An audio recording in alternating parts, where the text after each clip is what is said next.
The second year running, Scouts TT is embarking on a week-long celebration of scouting from Sunday, February 18th to Sunday, February 25th. Here with us are Roger Berkeley, National Scout Commissioner, and some viewers may recognize Christopher George. He represented Trinidad and Tobago at the 2016 Olympic Games in the sport of judo. Also a past scout. Gentlemen, welcome. Well, first of all, I'm actually not Roger Berkeley. Couldn't make it this morning. Oh, okay. Yvan is my name. I'm the Marketing and Communications Advisor to Scouts TT.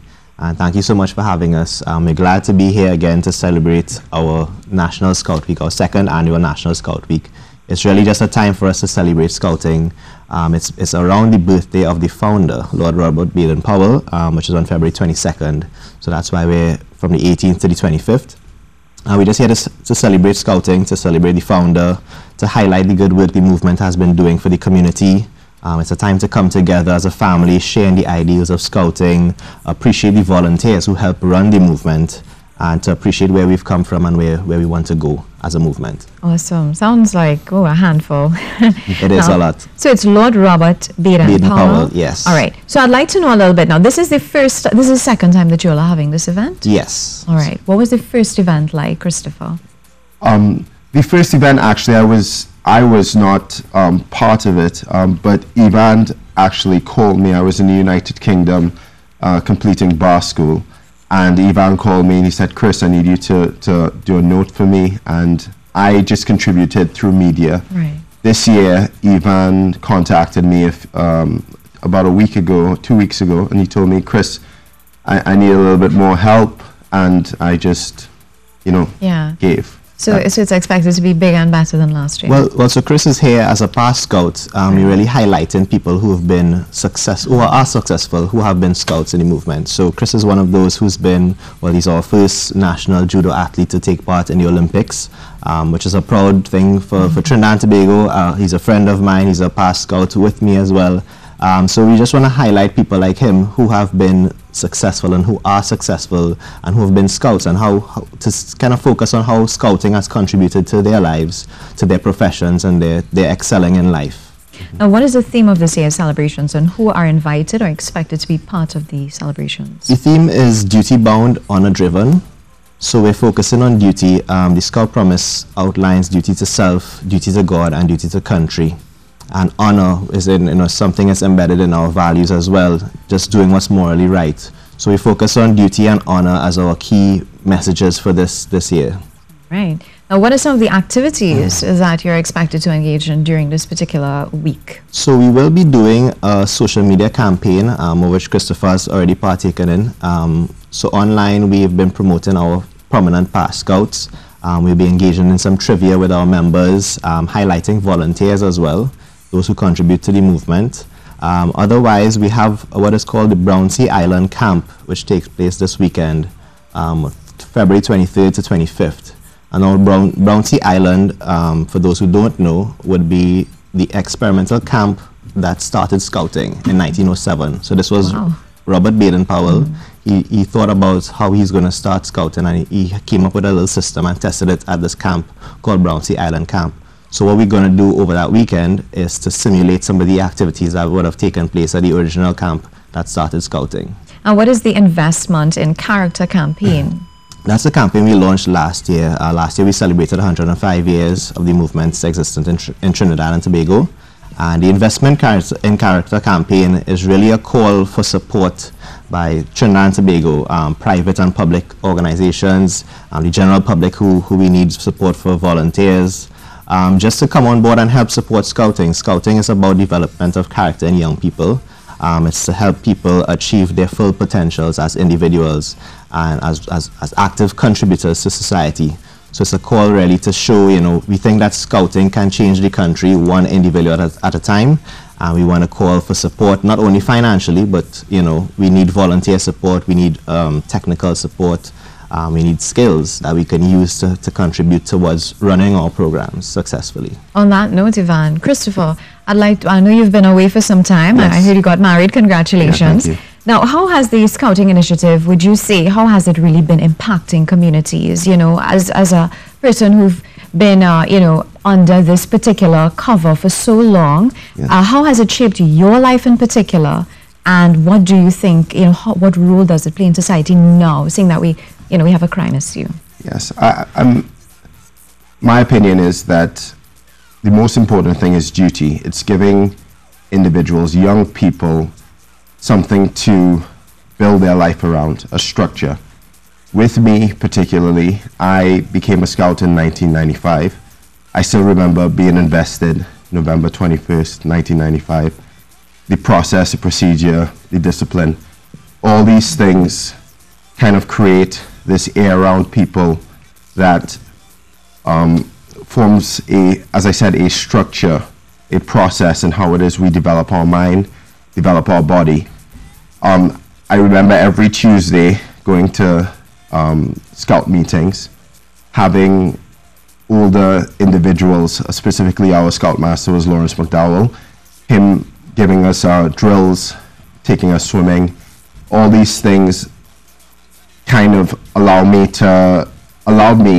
that discipline, and I kind of took that through every single step of my life. And it didn't matter if it was education, it didn't matter if it was an Olympic sport. And I feel that scouting was a true foundation for me as an individual, and I still remember those experiences to today. Now, some parents may say, well, the focus right now is my child, I'm interested in their academics, and this might take away from that. What is your response? I always believe that co-curricular activities are foundational to any educational piece. For me, I think that scouting kind of promotes you having a structure and time management. So I come back to the word structure. Time management is foundational to all these things, and when you have to balance a lot of things, it actually makes you better at each individual thing. So education was part of it, going to school. With scouting has many different activities in it, whether it be music, you learn how to play pan. I remember playing pan, being part of the Magnum band in scouting in school. I remember having swimming activities on Monday, Wednesdays, and Fridays.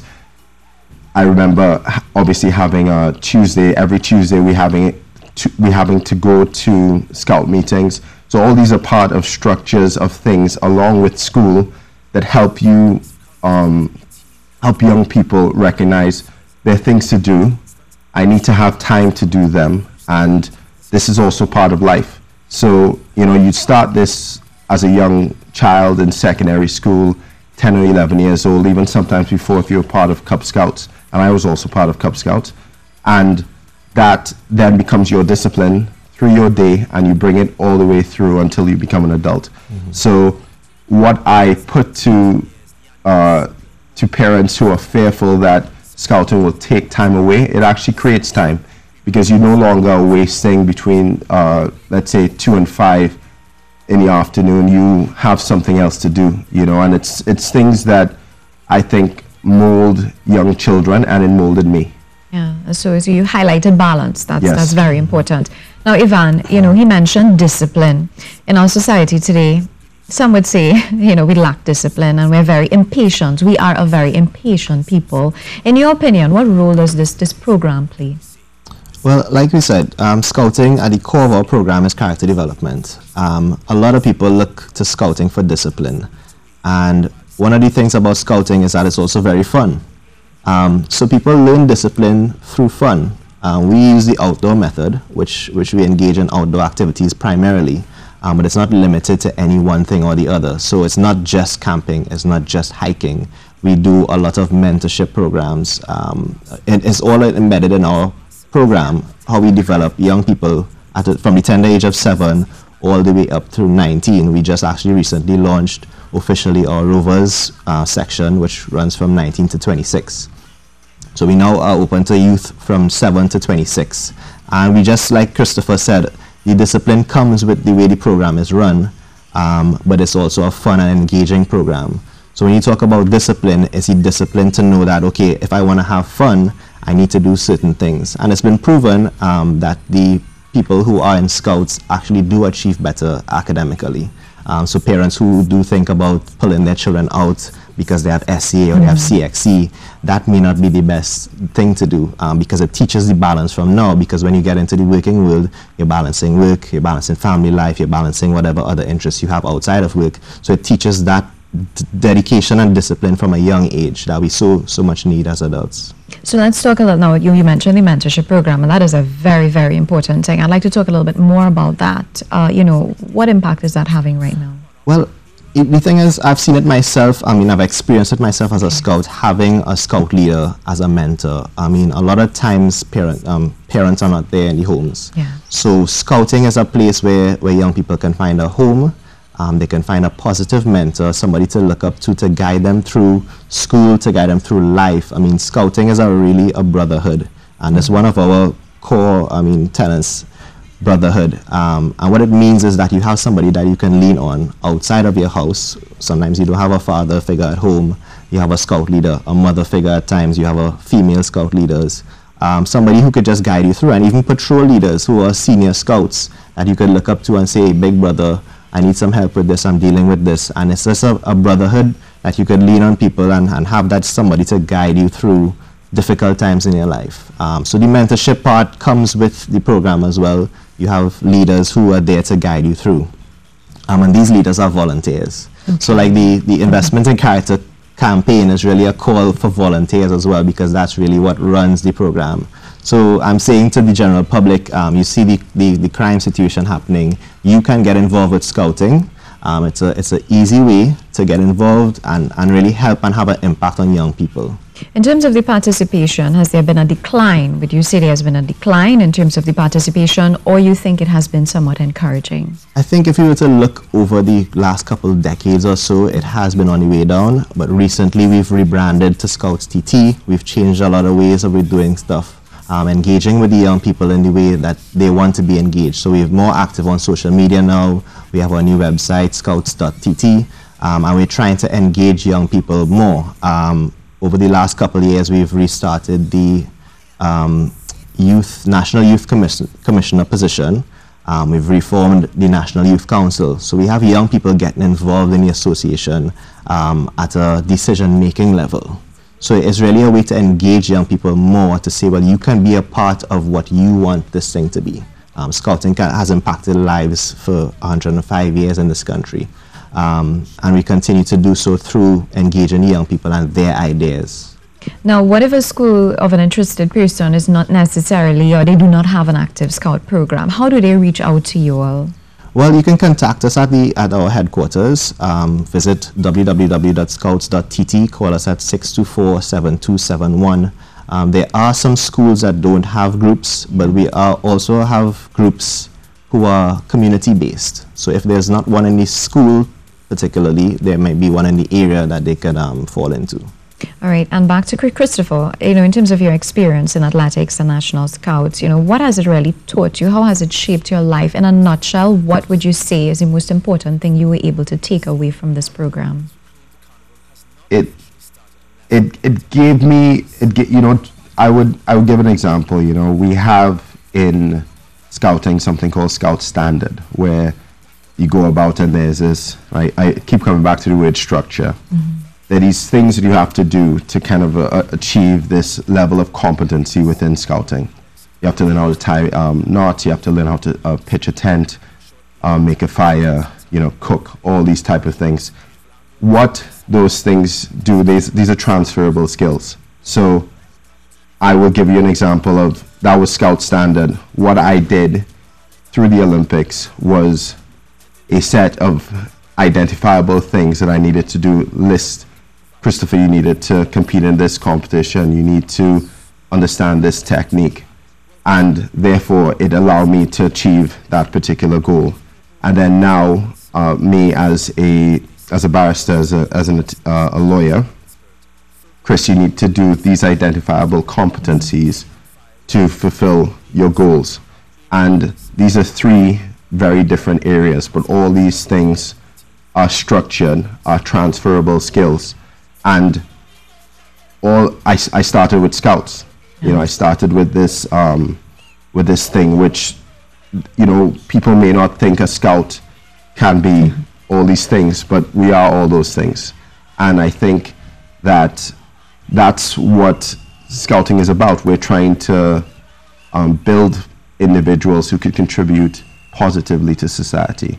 So it sort of shapes your way of thinking to analyze a situation, prioritize, and that kind of thing. Yeah, even when you are, outdoor activities are big pieces of it. And again, when you're camping, you have to be able to take things from around you and make a structure out of it and be resourceful. Exactly, and that is life in a nutshell. Yeah. Great. Now, Yvan, you've been involved in this, and I'm sure you've interacted with many young people. What really keeps you going? Is it that you look at the lives that you see being transformed, especially being able to be an example or even a mentor to those around you? How has this really impacted you and given you that sense of fulfillment? Yeah, I mean, personally, as a Scout, I always tell people you don't realize what you're learning when you're a Scout. So now as an adult, you can look back and see, well, these little experiences or that one experience that I had at this camp really impacted my life in this way, or that time when my Scout leader made me do this, it was really teaching me this lesson. And we can look back now as adults and see that. And so now as an adult, I can see the impact we're having on young people. Personally, I've seen individuals impacted by just being exposed to something that they may be interested in and really pursuing that as a career goal. Some people may have, Chris also represented the country in water polo. Yes. He would have done water polo as a Scout and swimming. So, it's those little things that expose you to a wide variety of skills that you may pique some interest that maybe, maybe encourage you to pursue something professionally further on in your life. All right. So remember that number to call, 624-7271. Correct. All right. So, thank you, gentlemen, so much for being part of our program. Yeah.